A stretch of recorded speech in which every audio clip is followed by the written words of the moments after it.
Welcome back to another episode of the Neuroanimation Grow Your Brain podcast. I'm your host, Maddie, and today's episode is a story of survival, motherhood, and bouncing back when everything changes in the blink of an eye. In May of 2023, 1 week before giving birth to her daughter, Jackie suffered a ruptured brain aneurysm, had to go in emergency brain surgery and an emergency C-section. Her journey since then has been nothing short of remarkable, and today we are super honored to welcome both Jackie and her sister Nikel onto the podcast. Thank you, Jackie and Nikel, for joining us today. Yeah, thank you. So I kind of want to start off with you, Nikel, first, Jackie's sister.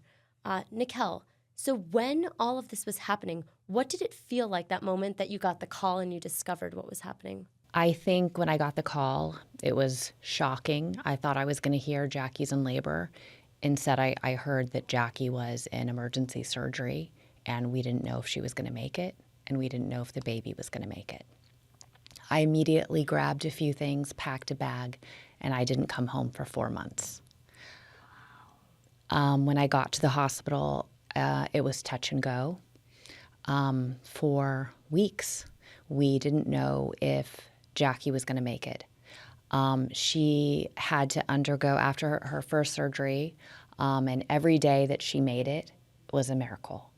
And that the baby made it was a miracle. And the baby was in the ICU, Jackie was in the ICU. We rotated family members to always be with her because she could die at any time. They told us her chances were not good, that she would most likely have another stroke or seizure and incur even more brain damage. We started to learn how to advocate for a patient in the ICU. We started to understand the doctor's language. We took all sorts of notes. We had a shared Google Doc with all the family members, all the machines, the medication.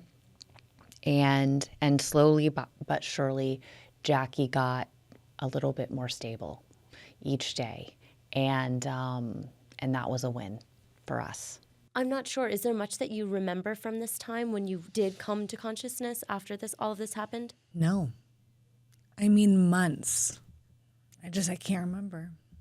What would you say, Jackie, after this stroke and the 2 emergency surgeries happened, when you did finally start to remember a little bit more, what did you realize? What did you notice first? Knoxley, first of all. Knoxley is my motivator. Oh, and my Knoxley is God. your daughter, the daughter that you were Yes. giving birth to when this happened. Yes, absolutely.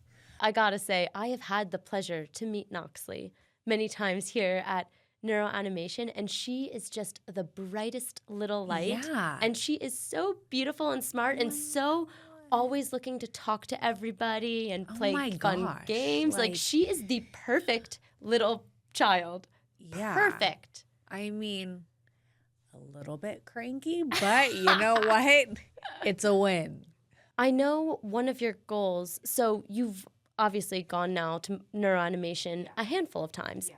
And you and I have crossed paths at the boot camp, overlapping on various occasions, which has been amazing to get to spend time with you and follow your journey and see all the gains that you're making. I know that since you had the aneurysm in 2023, one of your biggest goals was being able to regain the skills that you felt you needed to be a good mother to your daughter. So maybe you can talk a little bit about that. Oh, it's hard.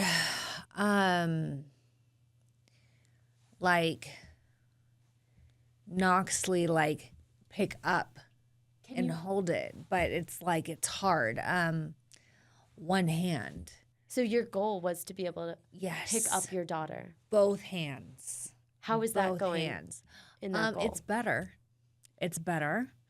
But I think a goal of mine. That we keep working towards, right? Yes. I think, I would say, Jackie, seeing you at neuroanimation the first time versus now, you've gotten so much strength in your shoulder and that arm. Absolutely. Where when you first got here, I don't think you could really scoop Knoxley up, but now you can scoop her up. Now, it might not be the perfect, but she's moving towards her goal. Small steps, equal big wins in the end.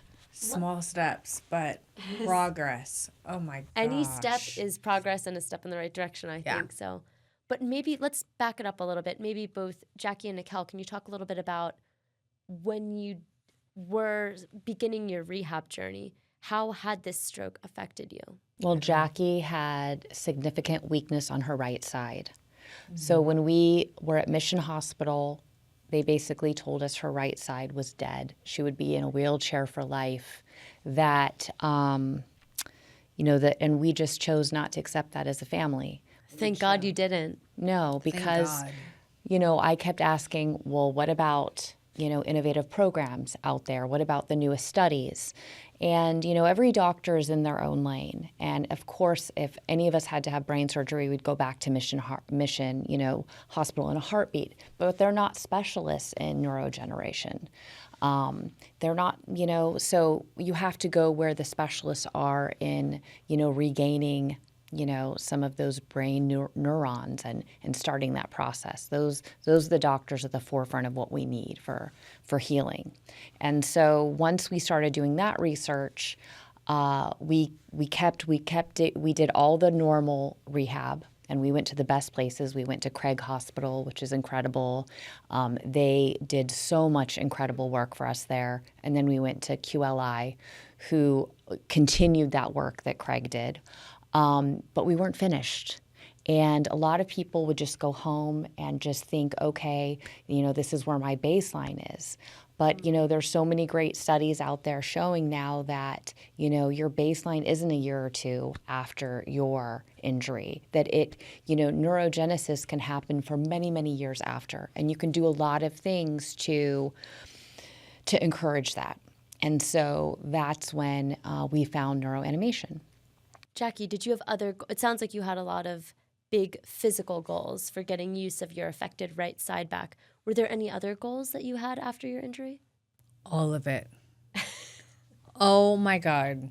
All of it. You're like, what didn't I have? Yes, but neuroanimation, it's like begin again in neuroanimation is like awesome. Awesome. It's the right side is dead. And then neuroanimation come in and like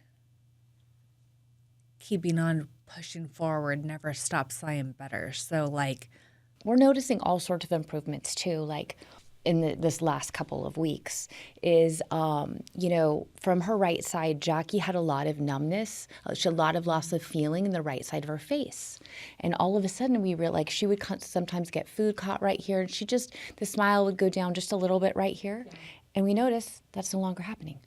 Like that was just from this? Like yes. This past couple of weeks? Yes. Whoa. Yes. So all of a sudden we're like, my mom's like, oh my gosh, her smile is not crooked, it's straight now. And Jackie's like, yeah, like we all just realize it. So sometimes these small changes kind of happen and all of a sudden it takes you don't notice right away, but within those few weeks.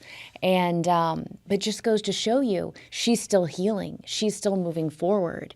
And as a family member supporting her journey, this is super exciting for us to celebrate. Yeah, I love Jackie, how you just have refused to accept that this is as good as it's going to get. No. I think a lot of times as patients, when we're told by doctors you won't heal beyond 2 years or 1 year, we just assume that that is the truth. But we have said that, no, there is more that we can do, more we can recover. I want to be able to hold my daughter again. That is such a hugely motivating goal. Never stop till I'm better. So, let's go. I'm totally in. And this is your third boot camp, correct? Yeah. With neuroanimation? Yeah. Talk to me a little bit about the first time you came here, what that was like and what you were hoping to achieve. I would say maybe we weren't so sure yet. Yeah. Totally, yeah. To be honest, we've tried some things that haven't worked. And we are very open-minded. We do research.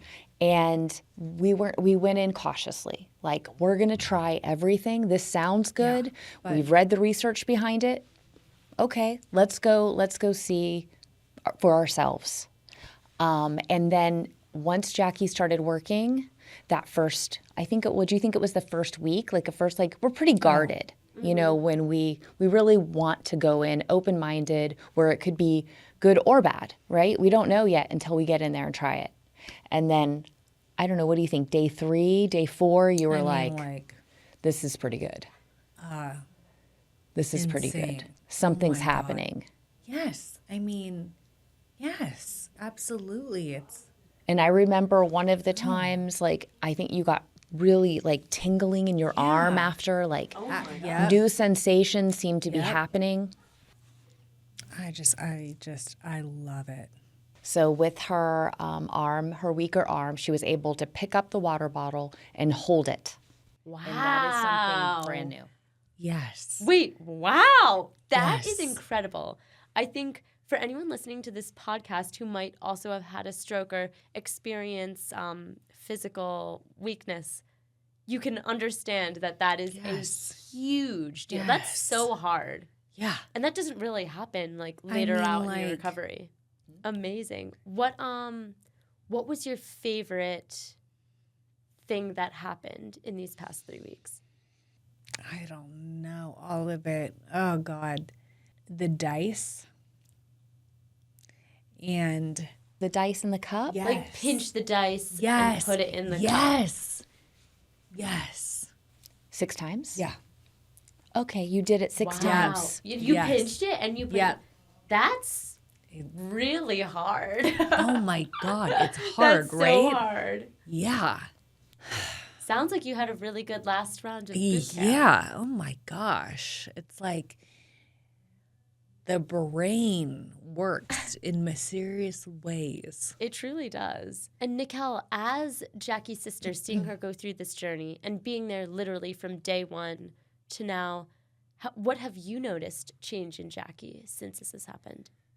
She has been through, I mean, so much. Like her awareness, she's way more like aware. And it used to be where we would be having a conversation, and if anybody interrupted or she couldn't, you know, it would be hard for her to follow that. Or if like the TV was on and there was a show and somebody said something, she would not even hear them. Like she could only focus on one like conversation or, you know, noise noise avenue at a time. But I think we were kind of watching a show Unwinding, and like Austin asked something, her husband, about like the groceries or something, and she turned right around and answered him and said, oh no, I ordered it and did XYZ, and then turned right back and didn't miss a beat. Wow. And so we were all like, wait, what? What just happened? So yeah, cognitively, that's also getting much better. She's able to follow multiple conversations. And I kind of feel like the brain fog is, you know, there's a lot going on after a brain injury like that with the recovery, inflammation, all of the things. And that's definitely getting much better. You know, I can notice a big difference with neuroanimation and how, like, you know, all the games and everything bring that blood flow to the hippocampus, and the hippocampus is where all the neurons form. And so we can kind of we can get a sense of that regeneration happening already, just like, you know, with the changes from, you know, the physical changes too, like her face not being numb and her smile being, you know, not crooked, and her being able to pick up the water bottle and her pinching. Every time we come here, she has new wins. It was one of the past times that you and I both overlapped for the boot camp. Yeah. Maybe it was January. Well, I think it was January. It might have been. yeah. Because we kept hearing about you. And exactly. I had heard so much about you, but I don't think I had actually met you until earlier this year in January. When I met you back then, having a conversation with you versus having a conversation with you today, it is so much more fluid, and like I feel like before it was a little bit choppier, like maybe a few phrases or, you know, words like drawn out. And now, like, you're talking very fast. Like I can I follow your thought process, and the way that you're forming your words is very. It's much better, I guess I'll say, than when I met you 5 months ago. We're very excited, and, you know, they've had a couple of patients now at neuroanimation where they've cracked their aphasia, and their aphasia is gone. So, you know, Jackie... And you're the next one. We want to be next. Oh, yeah. Did you ever at any point, Jackie, feel hopeless in your recovery journey, or feel like you weren't going to make gains or get better? No. Really? Yeah.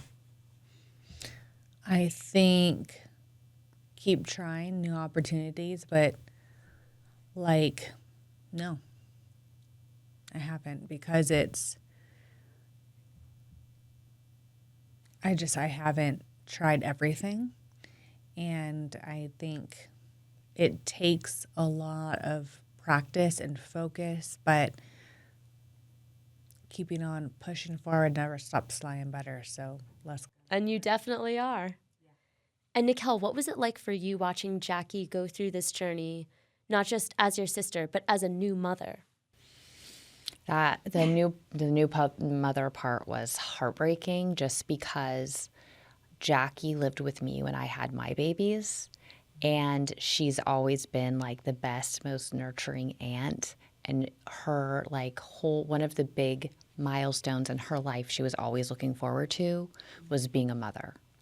So when this happened, it was just heartbreaking, because I knew how much she wanted to be the one holding her baby, and how she wanted to be the one feeding her baby.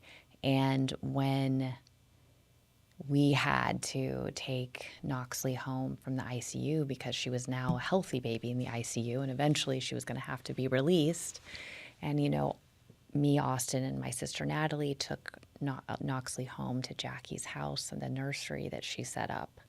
And that was probably one of the hardest days of my life.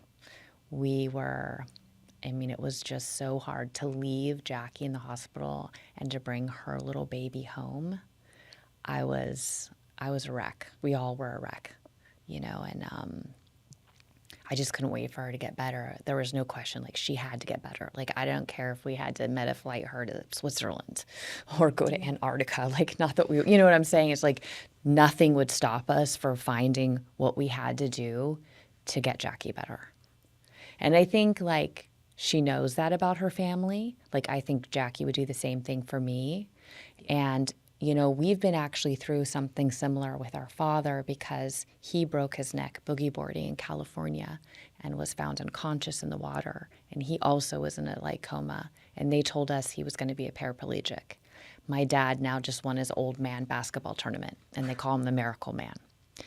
So we had to get through the belief and that our dad was going to be better. So Jackie has been through something similar before, where she saw a positive result. She saw how the family doesn't give up. So I think she knew that we were going to fight for her no matter what, and I think she trusted in that, and that gave her more fuel to fight and trust and belief and know that, we have her back.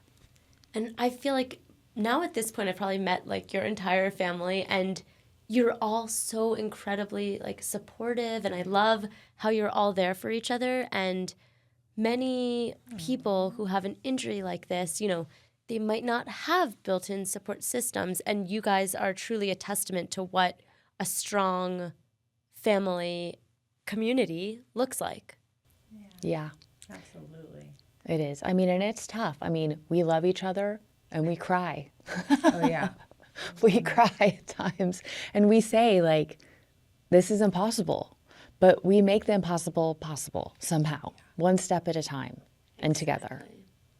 Jackie, I am incredibly inspired by your positive attitude in your recovery. And I must tell you, it's something that motivates me personally in my own stroke recovery journey every day. People like you who show me, hey, you can do anything, even after the stroke, and who don't let these limitations restrict us from achieving the things that we want in our life. So I'm so blown away by the progress you've made and so inspired by you, and it makes me, and I'm sure all of our listeners also, want to work that much harder to be able to achieve the goals that we've set out. But I can't imagine that it's always been that way for you. Have you ever experienced frustrations, perhaps early on in your recovery? All the time. But I think positivity and motivating to get better. So yeah, it sucks, but do what it takes to do, and then getting better, slower, but absolutely better all the way. Takes time, but what can you do? Thank you so much for being on this podcast. And as we're wrapping up, I would like to ask you, is there any piece of advice that you might give listeners who perhaps are early on in their own recovery journey? Neuroanimation. I think like the people and the team, it's working. And what is it like? Would you say it makes the biggest difference? Yeah, absolutely. Oh my God, absolutely. And the people watching, I mean, This should encourage them. yes, That encourage, yes, they absolutely. can still recover, Yes, to never give up. never give up. Keep fighting, never give up till I'm better. One step at a time, and we are certainly getting there. That's Getting for sure. there, baby. One step at a time. Jackie and Nikel, thank you so much for joining me on this episode of the podcast today. And for those of you watching, you can follow along Jackie's journey on Instagram. Her handle is in the show notes. And if you've suffered a brain injury or a stroke and want to learn more, please head to neuroanimation.com.